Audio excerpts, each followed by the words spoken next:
M आएगा, AP के अंदर वो आता है ना, तो केवल एपी का ही सवाल आएगा। ठीक है, एपी का nth टर्म और सम टू n टर्म, प्रॉपर्टीज और अर्थमेटिक मीन, यहाँ तक सवाल दिया जाएगा।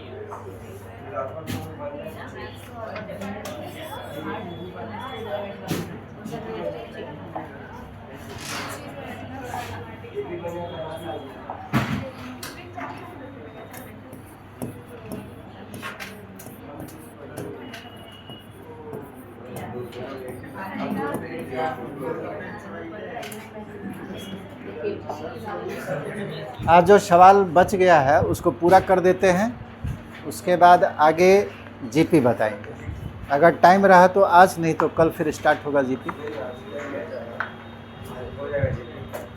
एक दिन में थोड़ी जीपी होगा, जीपी में समय लगेगा ना।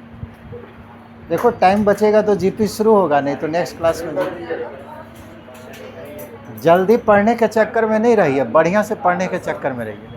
जो भी पढ़ें ढंग से पढ़ें, सवाल उसका बने, इस तरह से पढ़िए। सिलेबस टाइम पे आपका समाप्त होगा।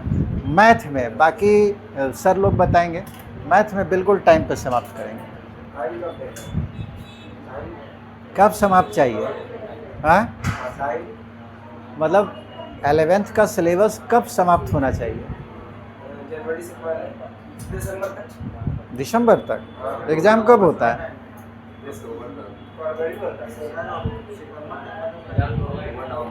जनवरी में ख़त्म कर देंगे, जनवरी तक जाएगा। 11th का सिलेबस थोड़ा लंबा होता है, 12 का थोड़ा कम होता है। कोशिश करेंगे कि जनवरी में फिनिश हो जाए।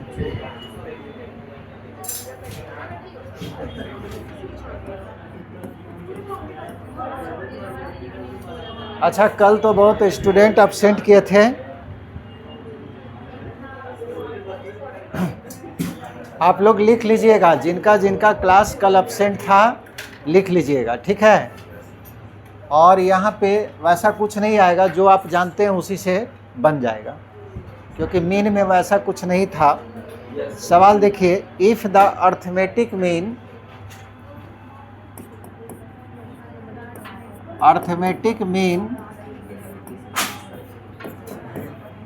ऑफ pth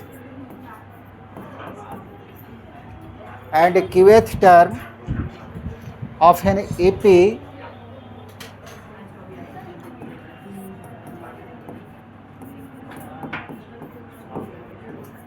बात नहीं करो, लड़की लोग जो है भन भन भन भन करते रहती है एकदम।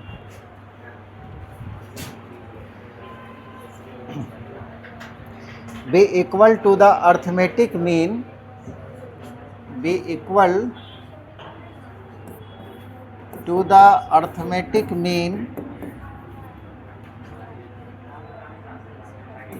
बिटवीन, क्या है,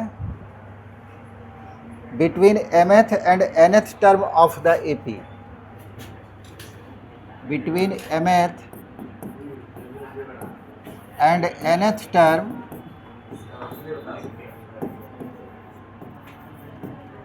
of the AP, so that P plus Q बराबर M plus N।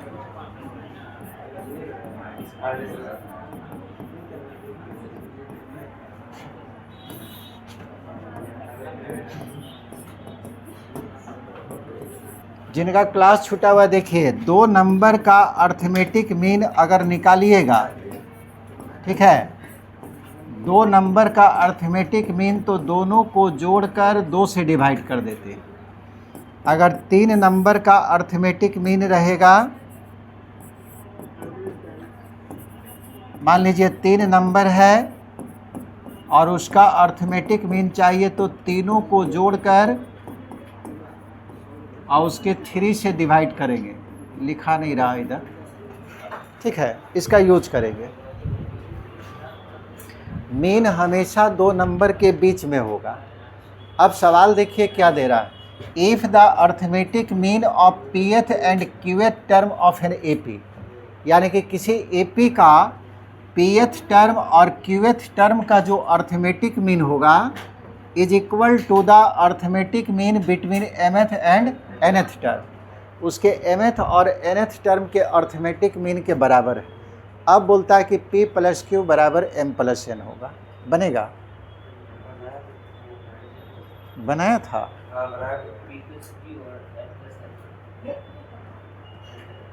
सिंपल सवाल है बिल्कुल।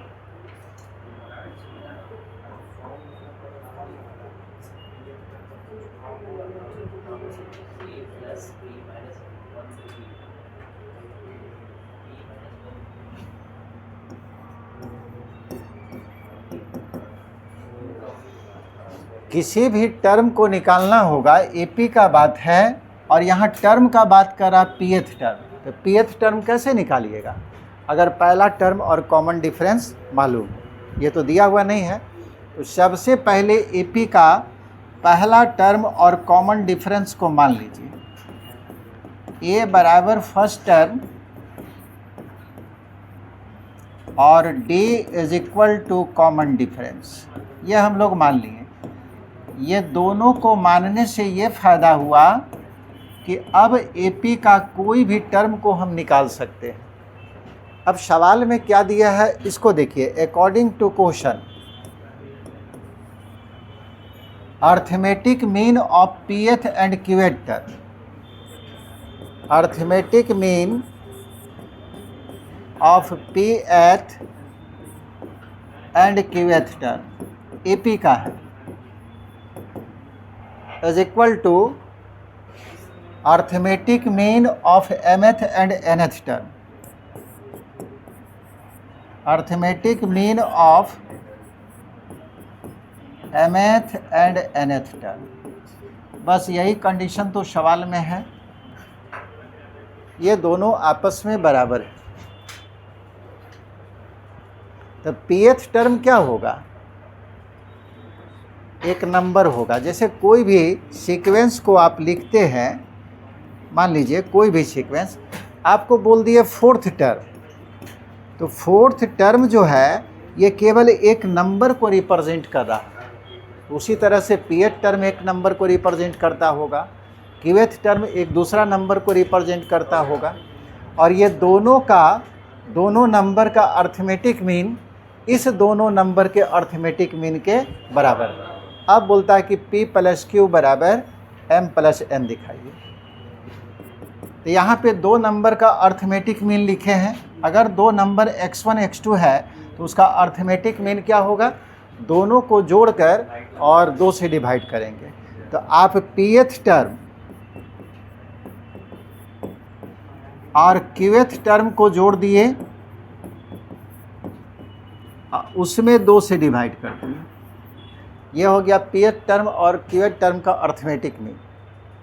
उसी तरह से mth और nth टर्म का अर्थमेटिक मीन क्या होगा? mth टर्म और प्लस nth टर्म, दोनों टर्म को जोड़ दिए और उसमें भी 2 से डिवाइड कर दिए। मीन के फार्मूला के अनुसार दो नंबर का अर्थमेटिक मीन दोनों को जोड़े, 2 से डिवाइड किए। m और mth और nth टर्म का अर्थमेटिक मीन दोनों को जोड़ दिए, 2 से डिवाइड किए। ये 2 तो कट ही गया। अब बताइए उस AP का pth टर्म क्या होगा? फर्स्ट टर्म पता है, कॉमन डिफरेंस पता है, तो pth टर्म का फार्मूला यही ना होगा, a plus p minus 1 into D. और qth टर्म क्या होगा? a plus q minus 1 into D. नीचे से तो 2 हट गया। राइट साइड में mth term a plus m minus 1 into D. nth term का formula a plus n minus 1 into D. ये समझ में आया? अब लेफ्ट साइड में a है, राइट साइड में a कट जाएगा। लेफ्ट साइड का a, राइट साइड का a कट गया। ये बताइए दोनों में कॉमन कितना है? d बाहर कीजिए तो p माइनस 1 और plus q minus 1 into D बराबर, यहाँ भी d कॉमन है, बाहर कर लीजिए, m माइनस 1 और plus n minus 1 into D. ये डी डी भी कट गया, तो बचेगा क्या, P प्लस Q सजा लिए और -1 -2, इधर होगा M प्लस N -2 कैंसिल, यानी कि P प्लस Q बराबर M प्लस N। यही आपको प्रूफ करना था।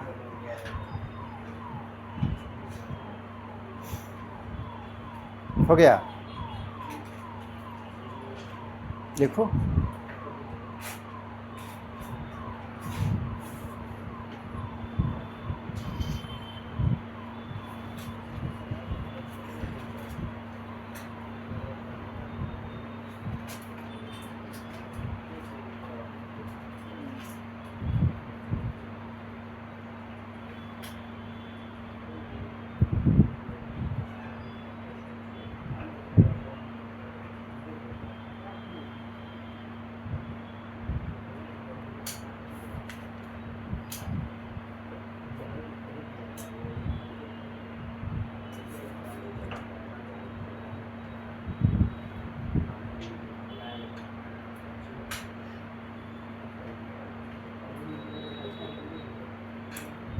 हो गया जी।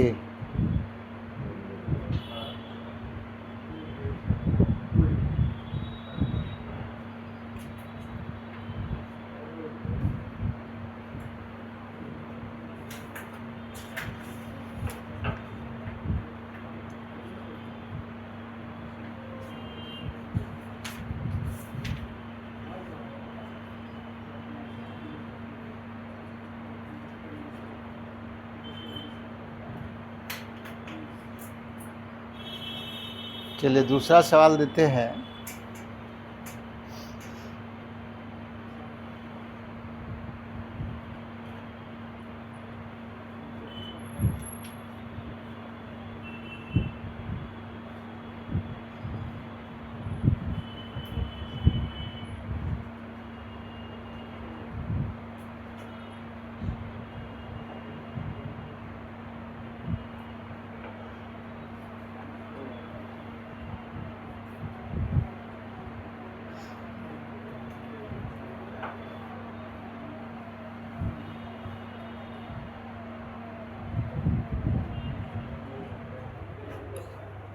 आगे बढ़ें।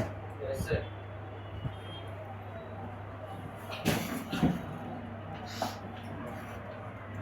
इस तरह का कल सवाल बताए थे, बनाइए तो। For what value of n के किस मान के लिए a to the power n plus 1 plus b to the power n plus 1 by an plus bn with the arithmetic mean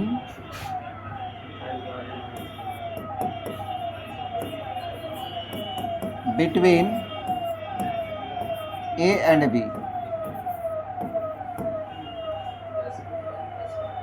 कल ऐसा ही सवाल दिए थे। For what value of n a to the power n plus 1 plus b to the power n plus 1 by an plus bn with the arithmetic mean between a and b। n का ऐसा value निकालिए कि ये जो है arithmetic mean बन जाए a और b के बीच का।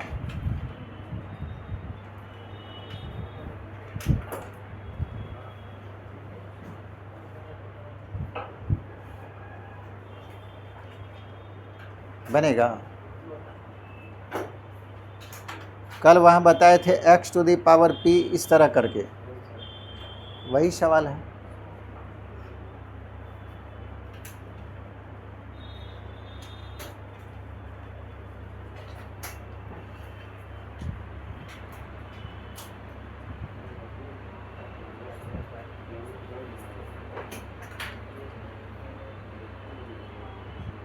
बनाओ, आता तो बना देता तू।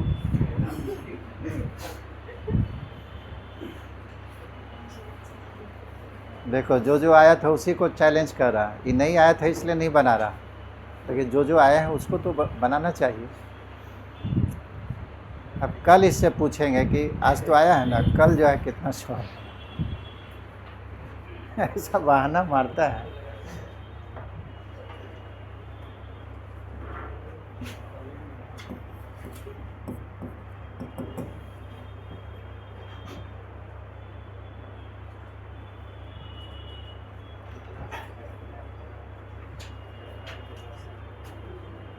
इसमें केवल कैलकुलेशन है, आपको दिया हुआ है क्या है, बोलता है दिस नंबर, ये पूरा का पूरा एक नंबर है, a to the power n plus 1 plus b to the power n plus 1 और by a to the power n plus b to the power n, यही है।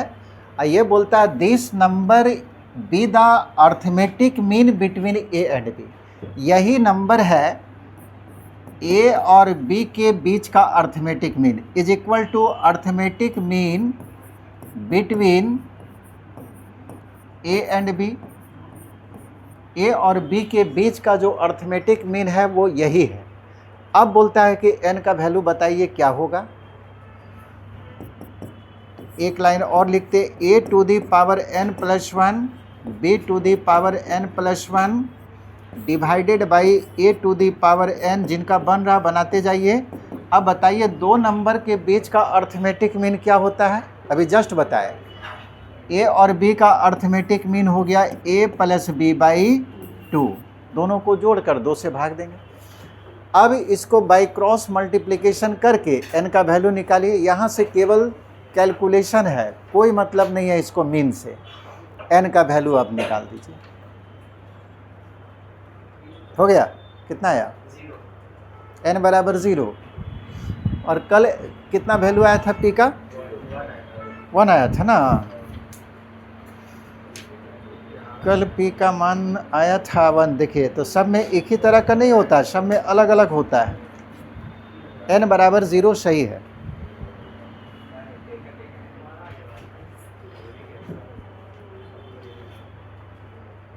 हमको चाहिए n का ऐसा वैल्यू कि दोनों आपस में बराबर हो जाए। जब वहाँ पे एग्ज़ाम में जैसे जेई का एग्ज़ाम दे रहे हैं तो वहाँ ऑप्शन दिया हुआ रहेगा 0 1 2 3। अब इसको कैलकुलेट करके बनाइएगा तो जेई फेल कीजिएगा।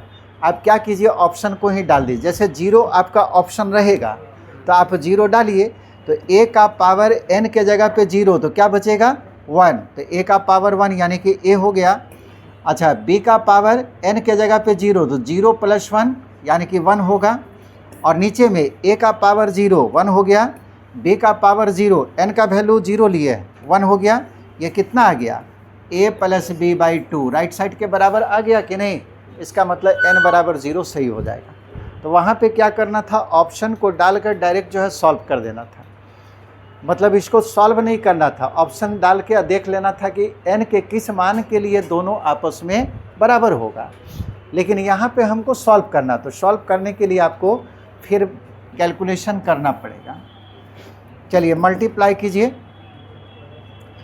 2 से इसमें मल्टीप्लाई करेंगे, 2 into A to the power n plus 1, 2 into B to the power n plus 1, और a से मल्टीप्लाई किए। जब बेस बराबर होगा पावर जुड़ेगा तो इसका पावर n और इसका पावर 1 तो n प्लस 1। a को जब bn से मल्टीप्लाई किए तो a b to the power n, b को an से मल्टीप्लाई करेंगे b a to the power n, और b को bn से मल्टीप्लाई करेंगे तो बेस बराबर होने के कारण पावर फिर जुड़ गया n प्लस 1। सबको एक तरफ ले आइए,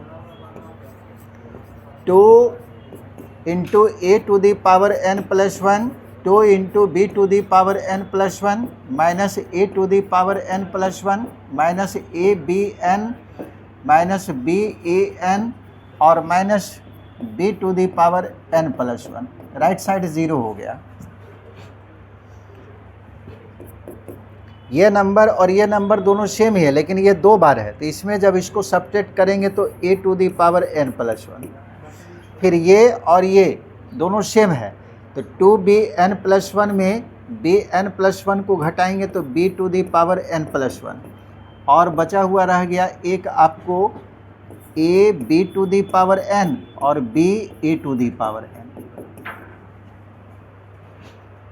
ए का पावर जो है एन प्लस वन है, यहाँ ए का पावर एन, ये दोनों को एक साथ कर लीजिए। A to the power N plus one और minus B into A to the power N plus one, N है केवल। ये दोनों एक साथ कर लिए और ये दोनों को एक साथ, तो पहले इसी को लिख रहे हैं minus A B to the power N और plus B to the power N plus one, right side zero है। अब देखिए ये दोनों में कितना कॉमन आएगा।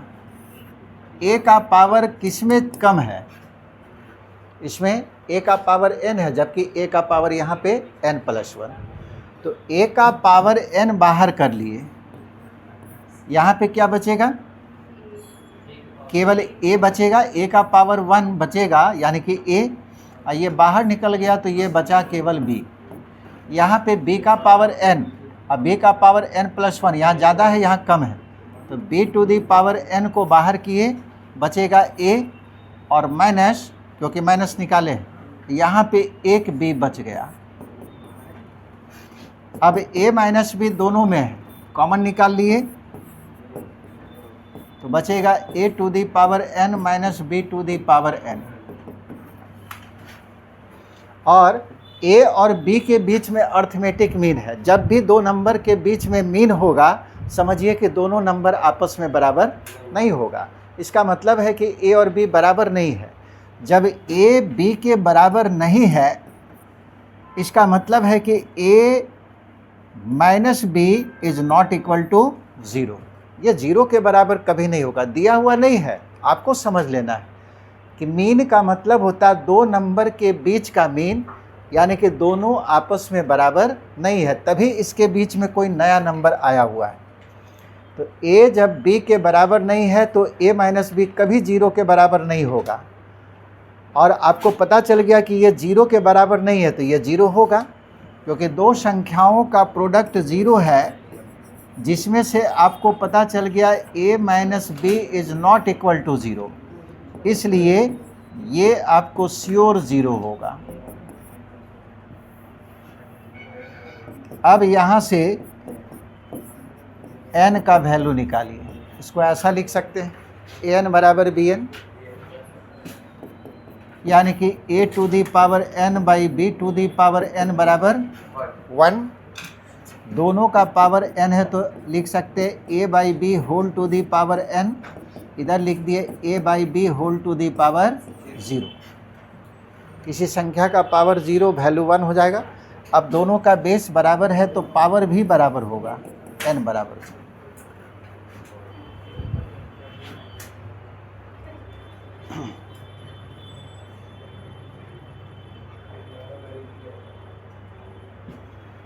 हो गया जी।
आगे बताएं।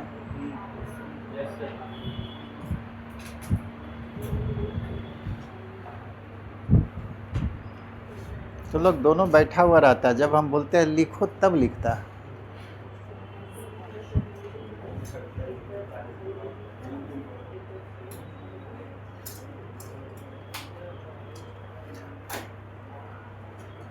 चल रहा। चलिए इस बार जो है थोड़ा टफ सवाल आएगा।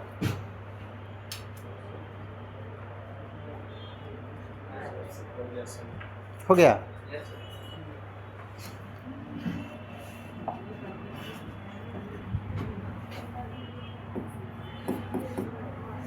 सवाल है इफ एक्स वाई जेड, सवाल को ध्यान से पढ़िएगा पहले। If X Y Z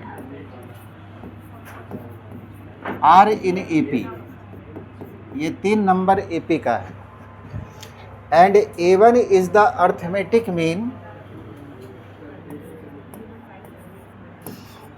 A1 is the arithmetic mean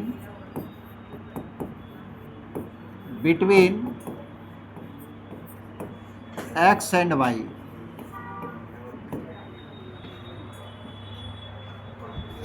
and A2 is the arithmetic mean, and A2 is the arithmetic mean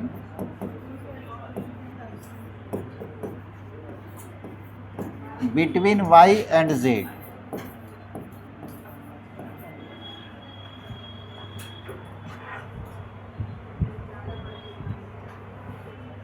सवाल पूछा था कि A1 और A2 का अर्थमेटिक मीन क्या होगा। एक्स वाई जेड AP में है और A1 जो है ये अर्थमेटिक मीन दिया हुआ है, AM है एक्स और वाई का, और A2 जो है ये अर्थमेटिक मीन है वाई और जेड का। अब बोलता है कि अर्थमेटिक मीन ऑफ A1 और A2 ये क्या होगा, सवाल यही।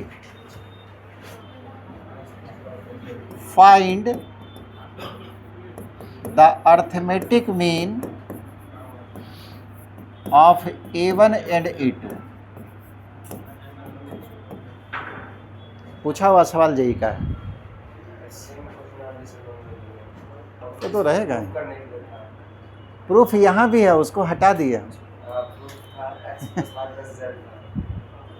प्रूफ यहाँ भी है लेकिन उसको हम हटा दिए। आपको सोचना है, तो दे देंगे तब तो ज़बरदस्ती ले आएगा तो लोग। एक्स वाई जेड AP में है, A1 is the arithmetic mean of X and Y, और A2 is the arithmetic mean between Y and Z. अब बोलता है A1 A2 का अर्थमेटिक मीन क्या होगा। कहाँ गया? हाँ,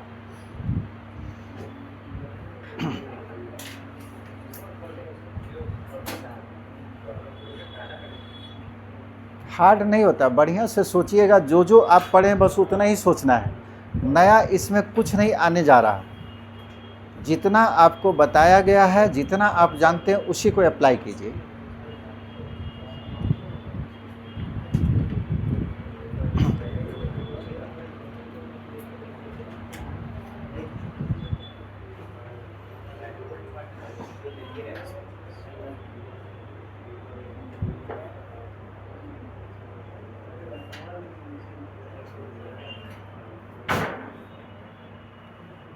यही आपको निकालना है। A1 A2 का अर्थमेटिक मीन यानी कि A1 प्लस A2 बाई 2, इसका वैल्यू अगर निकाल दिए तो बस आ गया। वही तो आपको निकालना है।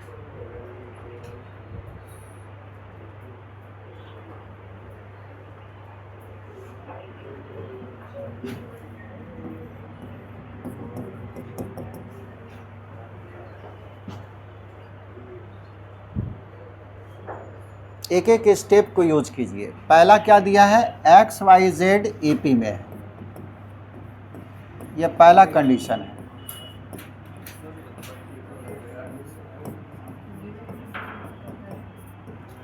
अच्छा, एक्स वाई जेड अगर एपी में होगा तो रिजल्ट क्या होना चाहिए बताइए?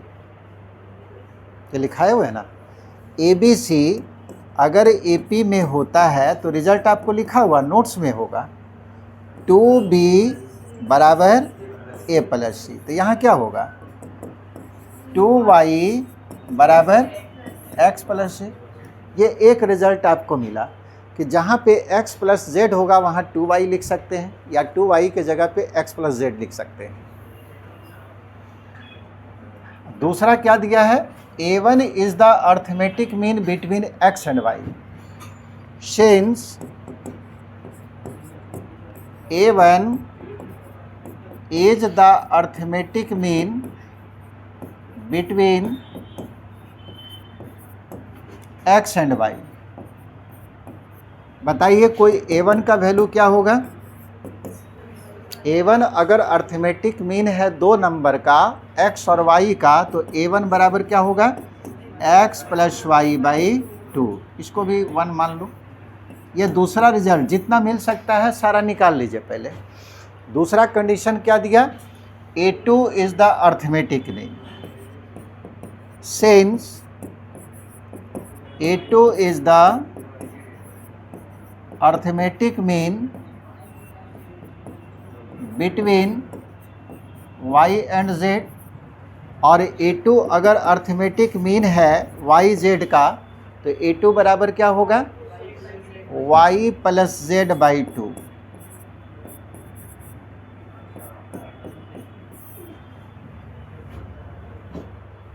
यहाँ तक हम लोग निकाल लिए। अब आइए क्वेश्चन में कि निकालना क्या था। निकालना था कि a1 a2 का arithmetic mean. Now arithmetic mean of a1 a2, इसी को निकालना है। और a1 a2 का अर्थमेटिक मीन क्या होगा a1 प्लस a2 बाई 2। इसका वैल्यू चाहिए।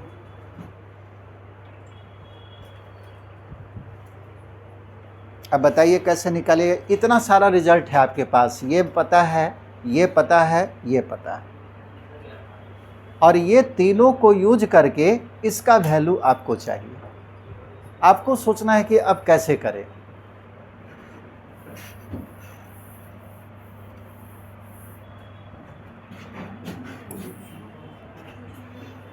तो ऐसा करते हैं कि हमको a1 प्लस a2 बाई 2 चाहिए, तो सबसे पहले a1 और a2 को जोड़ लेते हैं, है ना।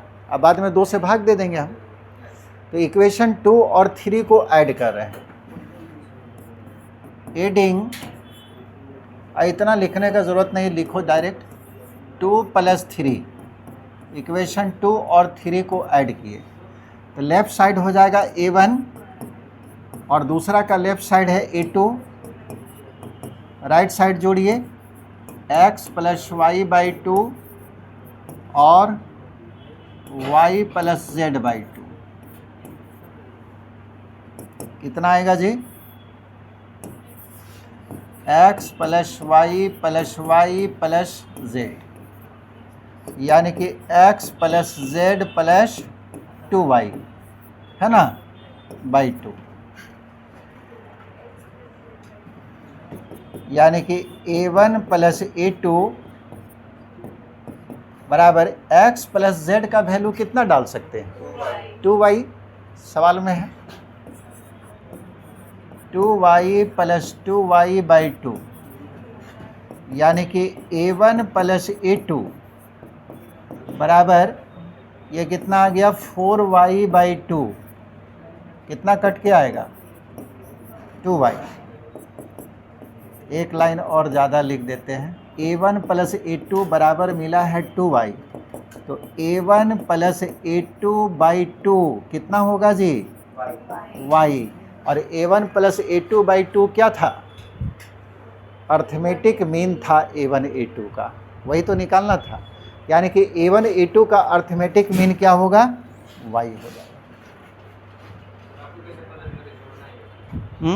यहाँ से देखकर a1 प्लस a2 लाना था ना, तो a1 मालूम था a2 मालूम था, तो दोनों को जोड़ दिए और जितना आया तो अब हमको 2 से भाग देना था, तो इधर से ही ले आए। आप दोनों में 2 से भाग दीजिए या 2 को इधर से ले आइए, एक ही बात है। इसी को तो लाना था, इसी का वैल्यू चाहिए ना। तो यहाँ रिजल्ट तो हमारे पास था ही, रिजल्ट को देख कर डिसाइड किए कि हमको क्या करना है।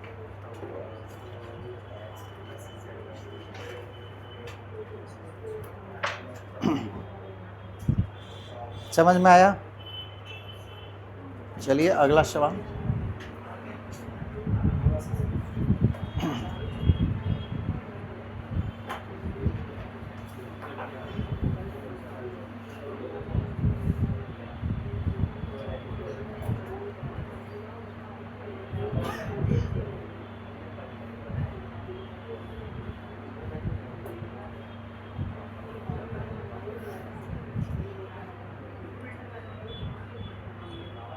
हो गया सबका?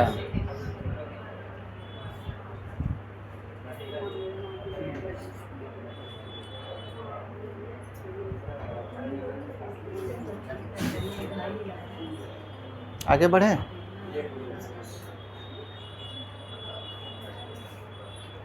Arithmetic mean of A1 A2 is equal to y आया।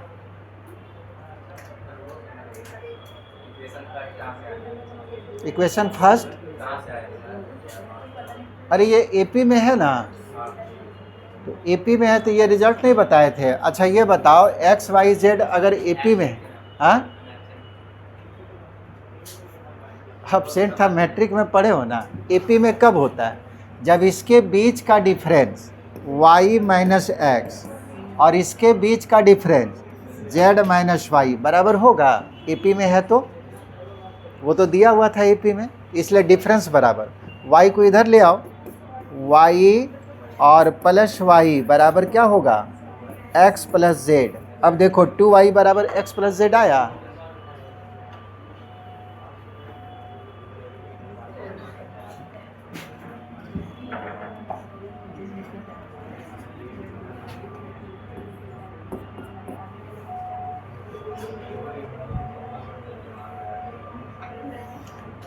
अगला सवाल है between two numbers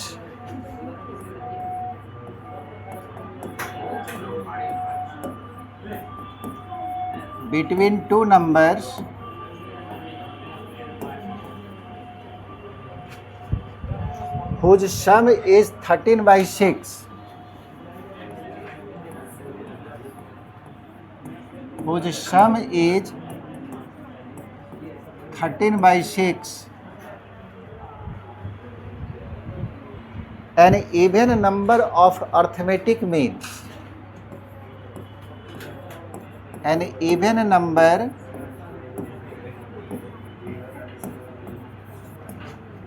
of arithmetic means are inserted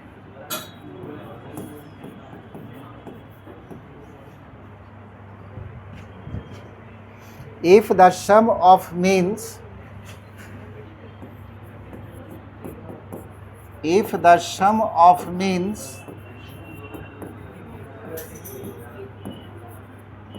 exceeds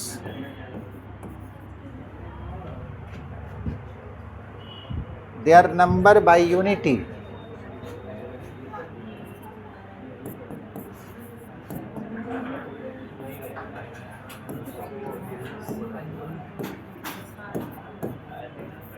By unity.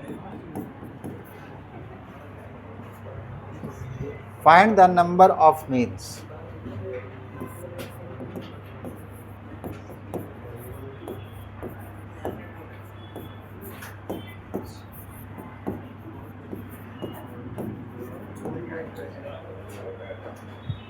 ये सवाल जो है बहुत समझने वाला सवाल है।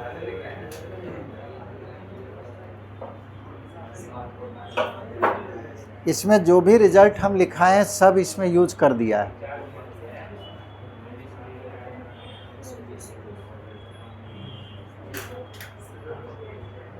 सवाल पहले समझे। बोलता है बिटवीन टू नंबर्स, मीन जब भी होता है तो दो नंबरों के बीच में होता है।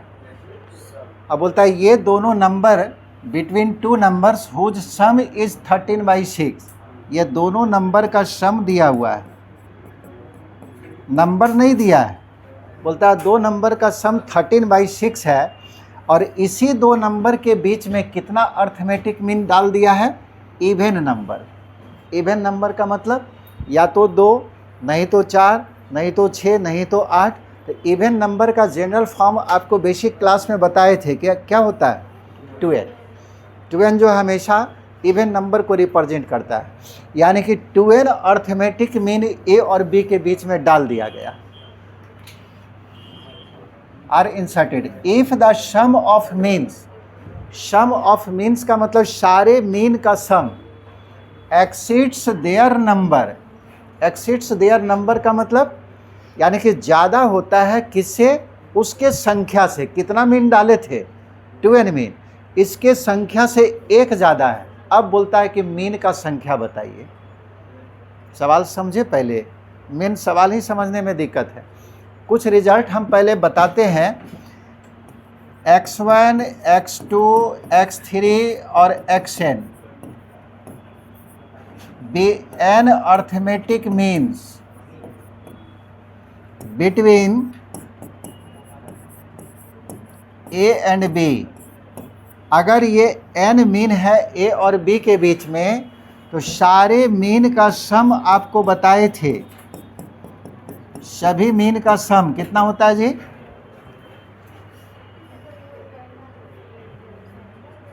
x1, x2, x3, xn arithmetic mean है a और b के बीच का। तो बताइए सभी मीन का सम, कल रिजल्ट बताए, n into a plus b/2। इस रिजल्ट का भी यूज होगा, क्योंकि ये बोला था 2 नंबर के बीच जिसका सम तो दे दिया है, 2 नंबर है a और b और उसका सम है 13/6, और इसी 2 नंबर के बीच में इवन नंबर ऑफ मीन डाला गया। सम ऑफ मीन्स यानी कि सारे मीन का सम। सारे मीन का सम का फार्मूला यही है। अगर सारे मीन का सम जो है एक्सीड्स ज़्यादा होता है देयर नंबर, उनके संख्या से। कितना ज़्यादा, 1। कितना संख्या है, कितना मीन डाला है, 12 मीन, यानी कि 12 से 1 ज़्यादा है। अब बोलता है कि n का वैल्यू बताइए। सवाल बहुत उल्टा पुल्टा है ये। ऐसा करते हैं, ये तो आपको मालूम है कि कितना मीन डालना है, इवन नंबर, ठीक है। लिखिए नहीं, पहले समझिए। इस सवाल में ज़्यादा समझना है आपको। लेट x1, x2, x3 ये लिखेंगे तो थोड़ा सा कन्फ्यूज़न होगा। x2n between अर्थमेटिक मीन्स, ये देखिए पहला मीन, दूसरा मीन, तीसरा मीन और 2n मीन है। 2n अर्थमेटिक मीन्स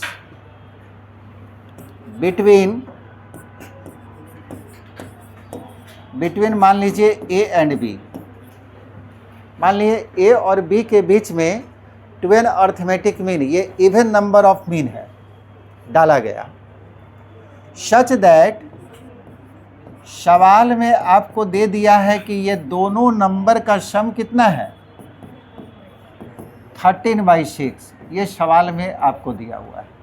हमको n का वैल्यू चाहिए। ये तो पहला कंडीशन को यूज किए, a प्लस b बराबर 13/6 और even number of mean insert किया गया। सवाल में क्या दिया, सम ऑफ मीन्स। अब बताइए सारे मीन का सम क्या होगा, sum of 12 arithmetic means between A and B. बताइए जी क्या होना चाहिए, मीन का संख्या 2n है, तो 2n अर्थमेटिक मीन का सम कितना होगा, n के जगह पे 2n डाल दीजिए। 2n इंटू ए प्लस b/2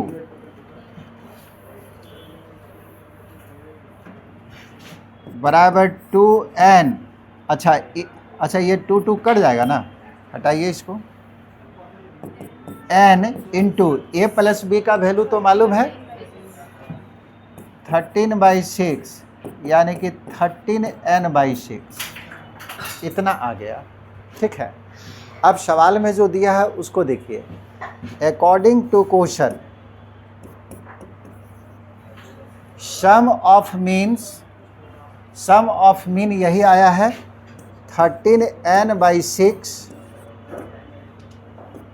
ठीक है, एक्सीड्स यानी कि ज़्यादा होता है देयर नंबर, कितना संख्या है, नहीं देयर नंबर का मतलब मीन का संख्या, जितना नंबर वो डाला गया है 1 2 3 कितना डाला गया है 2n, यानी कि उसका मीन का सम जो है उसके संख्या से कितना ज़्यादा है 1, यही मीन का सम है, उसका संख्या है 2n, उससे ज़्यादा ये कितना है 1, तो इधर 1 जोड़ दिए, अब दोनों बराबर होगा। ये जो मीन का सम है उसके संख्या से 1 ज़्यादा था, तो इस संख्या में 1 जोड़ देंगे तो दोनों आपस में क्या होगा, बराबर हो गया। ये समझ में आया। अब निकालिए n का वैल्यू, बस इतना ही है। बाई क्रॉस मल्टीप्लिकेशन 13n बराबर 12n+6 यानी कि 13n - 12n बराबर 6, n बराबर 6, यानी कि केवल 6 मीन उसमें डाला गया था।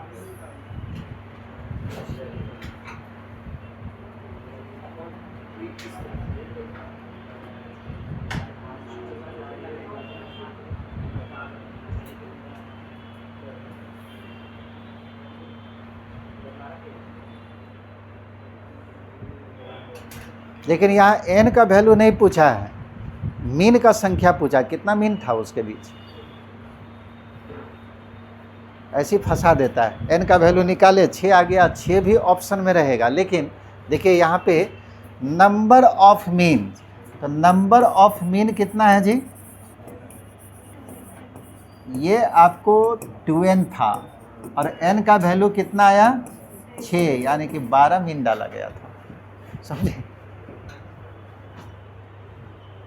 किताब में अभी देखे तो आंसर मेरा नहीं मिला था, हम सोचे कहाँ गलती हो, तो वहाँ देख रहे हैं नंबर ऑफ मीन है, n का वैल्यू नहीं पूछा था, n का वैल्यू 6 है, ये आंसर नहीं है। ठीक है,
हो गया जी।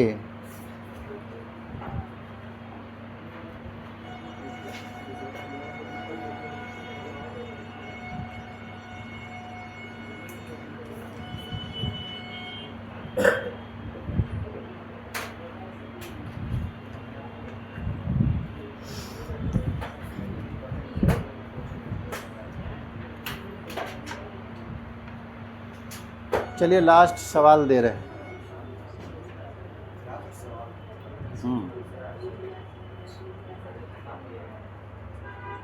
इस टाइप का आपको बनाया हुआ है, हो गया, होमवर्क दे दे, उसके बाद बनाएंगे हम ही फिर कल ना। ये बताया हुआ तो होमवर्क क्यों, बना लो तुरंत। N arithmetic means are inserted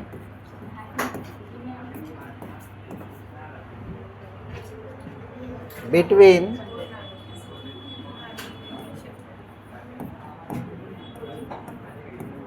1 and 31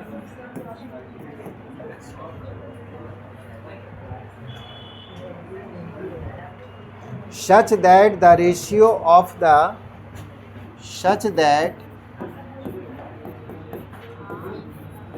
ratio of the seventh and n minus 1th mean, बात नहीं करो, n minus 1th mean is 5:9। इस तरह का कल भी बताए थे, बनाइए। इस तरह का सवाल जो है कल 20 और 80 के बीच में 2 नंबर डाला गया था, n नंबर रेशियो दिया हुआ था, सेम सवाल है। वहाँ पे फर्स्ट मीन और लास्ट मीन का अनुपात दिया हुआ था 1:3। यहाँ पे सेवेंथ मीन और n माइनस 1th मीन का रेशियो दिया हुआ है 5:9।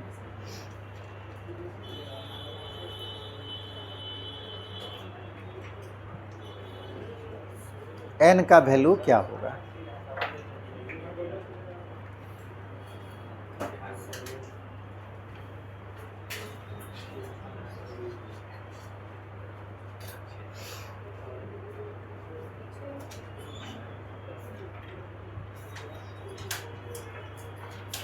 कल आपको शुरू हो जाएगा जीपी। अब देखिए बारिश भी होगा तो आ जाइएगा, पहला क्लास अब्सेंट कीजिएगा फिर दिक्कत आएगा। बारिश होने के बाद जो है ऐसा तो नहीं क्लास जो है नहीं होता है, इसलिए बारिश के बावजूद आपको आना है। 2 नंबर के बीच में यही 1 और 31 के बीच में है, तो मान लीजिए n अर्थमेटिक मीन को डालना है, तो x1, x2, x3, x7, xn-1 और xn। ये जानबूझकर हम ऐसा लिखे, x1, x2, x3 के बाद डायरेक्ट xn भी लिख सकते थे, लेकिन हमको ज़रूरत पड़ेगा सेवेंथ मीन का, तो सेवेंथ मीन हम यहाँ पे दिखाए हैं, n-1th मीन वो भी दिखा दिए। b n अर्थमेटिक मीन्स, मान लीजिए यही अर्थमेटिक मीन है 1 और 31 के बीच में, ठीक है। तो बाय डेफिनेशन क्या होगा, अगर ये अर्थमेटिक मीन है तो ये सारे नंबर को 1 और 31 के बीच में डाल दिए,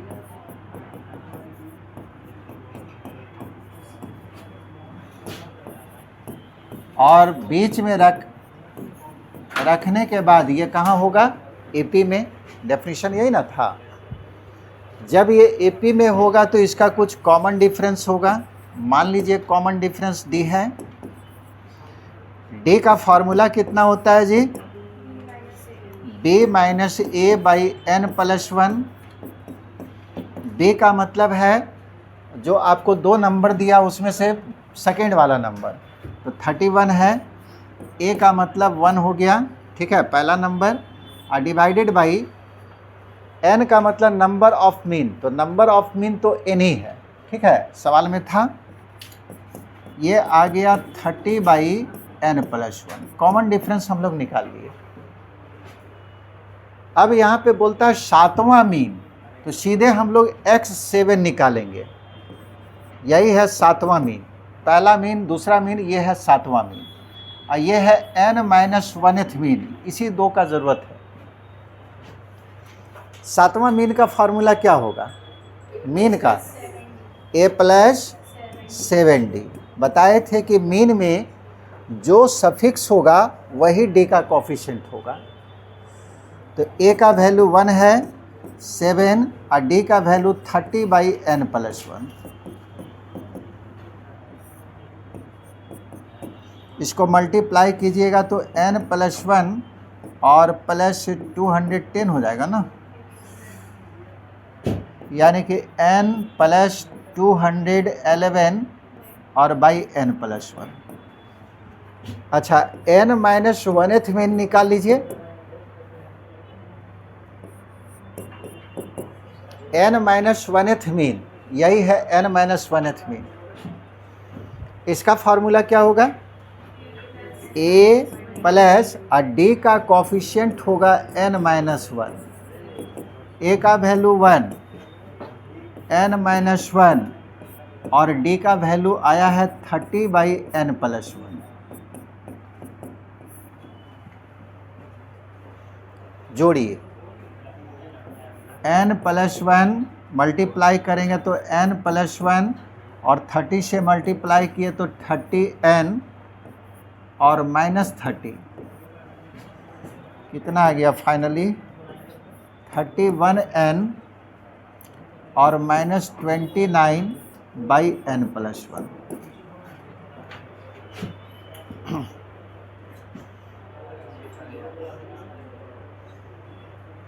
अब तो कुछ नहीं बचा।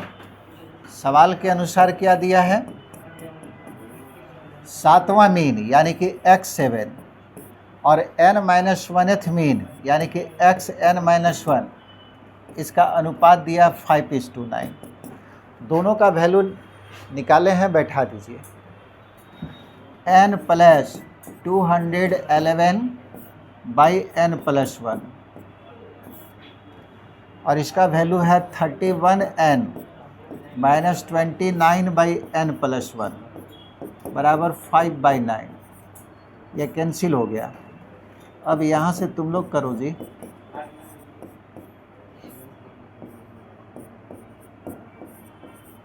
बताइए तो n का वैल्यू कितना आया, वही आंसर होगा।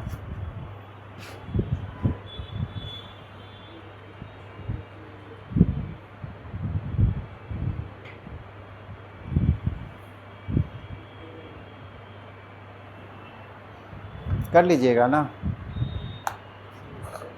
आंसर बता दे रहे हैं।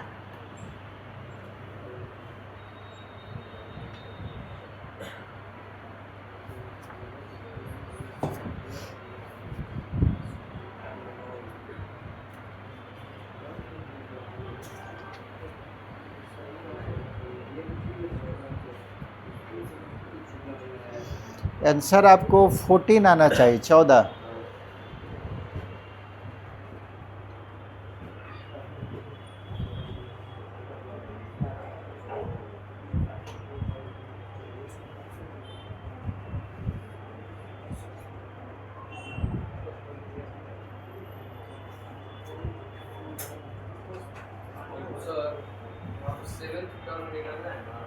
सेवेंथ टर्म नहीं, सेवेंथ मीन है, ठीक है। मीन में जो होगा ना, जो सफिक्स होगा वही डी का कॉफिशिएंट होगा। जब टर्म होगा तो एक घट जाता है। तो यहाँ पे देखिए मीन है, ये देखिए ना 7वां जो है एक्चुअली में ये तीसरा लिखा हुआ, लेकिन टर्म कौन सा है, 1 2 3 4, चौथा ये टर्म है, लेकिन मीन का संख्या कौन है, तीसरा। उसी तरह से ये 7वां मीन है, लेकिन टर्म का संख्या 8 होगा। तो 8वां टर्म निकालिएगा तो नहीं आएगा, a + 7d आ गया 14, ठीक है। वो कैलकुलेट कर लीजिएगा, ठीक है। n बराबर 14 होगा। ये टॉपिक आपको ख़त्म हो गया। नेक्स्ट क्लास आपको जीपी पढ़ाएंगे। ये क्वेश्चन आगे से करना है, हम वही याद करने का आंसर क्या होगा, याद नहीं आ रहा। हो गया सबका।